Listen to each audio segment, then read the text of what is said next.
নমস্কার, অ্যাস্ট্রোইজমে সবাইকে স্বাগতম। জুন মাসের 16 থেকে 22 তারিখ পর্যন্ত সময়টি প্রেম ও দাম্পত্য জীবনে একাধিক গুরুত্বপূর্ণ অনুভব এবং অভিজ্ঞতা এনে দিতে পারে। এই সময় অতিরিক্ত আবেগ, চাপা মনোভাব এবং কথার মাধ্যমে ভুল বোঝাবুঝির আশঙ্কা বাড়বে, যা থেকে অনেকেই হয়তো একাকিত্ব অনুভব করতে পারেন। কাছের মানুষের সঙ্গে কিছু কথার ভুল ব্যাখ্যা সম্পর্কের মধ্যে ফাটল ধরাতে পারে। তবে এই চ্যালেঞ্জগুলোর মধ্যেও রয়েছে সুন্দর কিছু সুযোগ। চলুন তাহলে দেখে নেওয়া যাক এই সপ্তাহে কর্কট রাশির প্রেম ও দাম্পত্য জীবন কেমন যাবে তার বিশ্লেষণ। প্রথমত, আবেগ নিয়ন্ত্রণের প্রয়োজনীয়তা।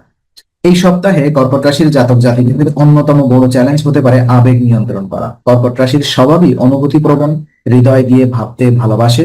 কিন্তু এই সময় আপনি যদি নিজের আবেগ বা দুঃখ গোপনে রাখতে থাকেন, তাহলে তা একসময় গভীর হতাশা বা মানসিক চাপের রূপ নিতে পারে, যার প্রভাব সরাসরি পড়বে আপনার প্রেম বা দাম্পত্য সম্পর্কে। প্রিয় মানুষটির সঙ্গে নিজের মনের কথা না বললে সে বুঝতে পারবে না আপনি ভেতরে কি বয়ে বেড়াচ্ছেন। এমনকি আপনি যদি মুখে কিছু না বলেন কিন্তু আচরণে দৃঢ় বা চুপচাপ থাকেন, তাহলেও সঙ্গী মনে করতে পারে আপনি তাকে অবহেলা করছেন বা আগ্রহ হারিয়ে ফেলেছেন। এর ফলে সম্পর্কের মধ্যে দূরত্ব তৈরি হওয়াটা স্বাভাবিক। এই সময় খোলামেলা মনোভাব, সংবেদনশীল চিন্তা ভাবনা এবং সঠিক শব্দ চয়ন আপনার সম্পর্ককে রক্ষা করতে পারে। আপনি যদি প্রেমের সম্পর্কে থাকেন, তাহলে মনের কথা সাহস করে বলে ফেলুন। চোখের জল গোপন না করে ভাগ করে নিন। যারা বিবাহিত তারা নিজের স্ত্রীর সঙ্গে গঠনমূলক আলোচনা করুন এবং বোঝার চেষ্টা করুন তার অভ্যন্তরীণ অনুভূতিকে।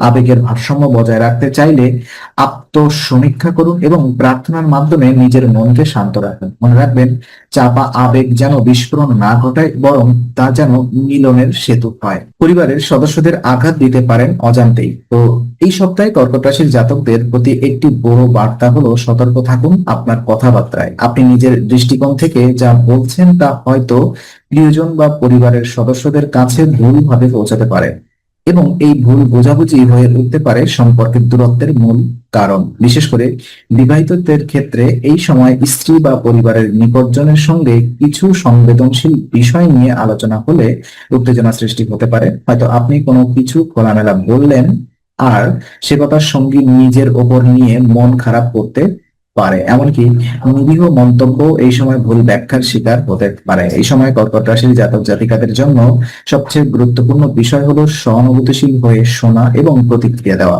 যদি সঙ্গী বা পরিবারের কেউ কিছু অনুভব করে থাকেন, তাহলে সেটা ছোট করে দেখবেন না, বরং বোঝার চেষ্টা করুন কেন তারা সেটা বলছে বা কেমন অনুভব করছে। আপনার একটি মাত্র কথায় একজন অপরজন আঘাত পেতে পারেন, আবার একটি একটি ভেবে চিন্তে বলার কথায় আপনি একটি সম্পর্ক সরিয়ে তুলতে পারেন। তাই অহং বা আত্মসম্মান নয়, এই সপ্তাহে সম্পর্ক বাঁচাতে দরকার হৃদয়ের উষ্ণতা এবং কৌশলী মনোভাব।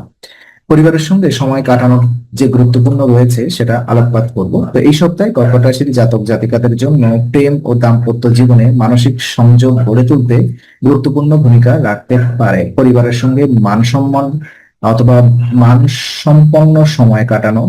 আপনি যতই ব্যস্ত থাকুন না কেন, কর্মজীবন বা ব্যক্তিগত চিন্তা বাদ দিয়ে যদি কিছুটা সময় একান্তভাবে পরিবারের সদস্যদের দেন, তাহলে সম্পর্কের গভীরতা নতুন মাত্রা পাবে। আপনার সঙ্গী হয়তো অপেক্ষা করছে এক কাপ চা একসাথে খাওয়ার, অথবা আপনার সন্তান অপেক্ষা করছে আপনার সঙ্গে কিছু সময় কাটানোর। এই ছোট ছোট মুহূর্তই হলো সম্পর্কের রসদ। বিশেষ করে যেসব সম্পর্কে সম্প্রতি টানাপোড়েন চলছিল, তাদের জন্য এই সপ্তাহে একসাথে সিনেমা দেখা, ঘরের কাজে একসাথে অংশ নেওয়া কিংবা ছোট একটি ভ্রমণ চমৎকার ফল দিতে পারে। এই সময়টি মানসিক দূরত্ব ঘোচানোর উপযুক্ত সুযোগ। আপনি যদি প্রেমের সম্পর্কে থাকেন, তাহলে আপনার প্রিয়জনকে নিয়ে এমন কিছু করুন যাতে সে অনুভব করে তুমি আমার জন্য সময় বের করো। আর যারা বিবাহিত তারা সঙ্গীর সঙ্গে সংসারের দায়িত্ব ভাগ করে নেওয়ার মাধ্যমে সম্পর্কের বন্ধন আরো মজবুত করতে পারেন। এই সপ্তাহে সময় ভালোবাসার সবচেয়ে বড় প্রমাণ। আপনি সময় দিলে সঙ্গী তা শুধু উপলব্ধি করবে না, ভালোবাসার নতুন করে বাধাও করবে। তো আধ্যাত্মিক উপায় এবং সম্পর্ক সুস্থ রাখতে কিছু সহায়ক ভূমিকা রাখতে পারে আপনার জীবনে। যেমন মানসিক প্রশান্তি, আবেগ নিয়ন্ত্রণ এবং সম্পর্কের ভারসাম্য বজায় রাখার জন্য কর্কট রাশির জাতক জাতিকাদের এই সপ্তাহে বিশেষভাবে উপকারী হতে পারে ওম সোমায় নম মন্ত্রের জপ। প্রতিদিন 21 বার এই মন্ত্র জপ করলে চন্দ্র গ্রহের প্রভাব সক্রিয় হয়ে মন শান্ত এবং আবেগ সহনশীল হয়ে ওঠে। এই মন্ত্রটি মূলত চন্দ্র দেবতাকে উদ্দেশ্য করে। চন্দ্র কর্কট রাশির অধিপতি গ্রহ এবং এটি মনের উপরে সরাসরি প্রভাব ফেলে। এই সময় আবেগ প্রবণতা বেড়ে যাওয়ায় আপনার মনে হতে পারে চারপাশে কেউ বুঝছে না, কিন্তু অথবা কিংবা আপনি নিজেই নিজেকে বুঝতে পারছেন না। এই পরিস্থিতিতে এই মন্ত্র আপনাকে আবেগের ভারসাম্য বজায় রাখতে সাহায্য করবে। এই জপ করার সবচেয়ে উপযুক্ত সময় হচ্ছে সকালে সূর্যোদয়ের পর অথবা রাতে ঘুমানোর আগে। আপনি চাইলে সাদা কাপড় পরে পূর্ব দিকে মুখ করে বসে এই জপ করতে পারেন। এতে মনে একটা শান্ত ভাব আসবে এবং আপনি আপনার প্রিয়জনের কথাও সহনশীলভাবে শুনতে পারবেন। যারা দাম্পত্য জীবনে কিছুটা অস্থিরতা অনুভব করছেন, তারা সঙ্গীর সঙ্গে একসাথে বসে এই মন্ত্র জপ করলে সম্পর্কের মধ্যে মানসিক সংযোগ আরো দৃঢ় হতে পারে। পরিশেষে আমরা এটাই বলতে পারি যে আধ্যাত্মিকতার আশ্রয় কখনোই দুর্বলতা নয়, বরং একটি নতুন শক্তির উৎস, যা প্রেমকে শান্ত, গম্ভীর ও দীর্ঘস্থায়ী করে তুলতে সাহায্য করে। তো আজকে আলোচনা আমরা এখানেই শেষ করছি। আমরা আশা করি এটি আপনার মনে নতুন কিছু আলোর সঞ্চার করেছে। যদি ভিডিওটি আপনার ভালো লেগে থাকে তবে লাইক দিতে ভুলবেন না। আপনার মতামত জানাতে কমেন্ট করুন এবং প্রিয়জনদের সঙ্গে শেয়ার করে তাদের জীবনেও আলোর বার্তা পৌঁছে দিন। আর অবশ্যই আমাদের চ্যানেলটি সাবস্ক্রাইব করুন, কারণ এখানে আমরা প্রতি মুহূর্তে নতুন আলো ও জ্ঞানের কথা নিয়ে আসি। আবার দেখা হবে, ততক্ষণ ভালো থাকুন, শান্তিতে থাকুন। নমস্কার।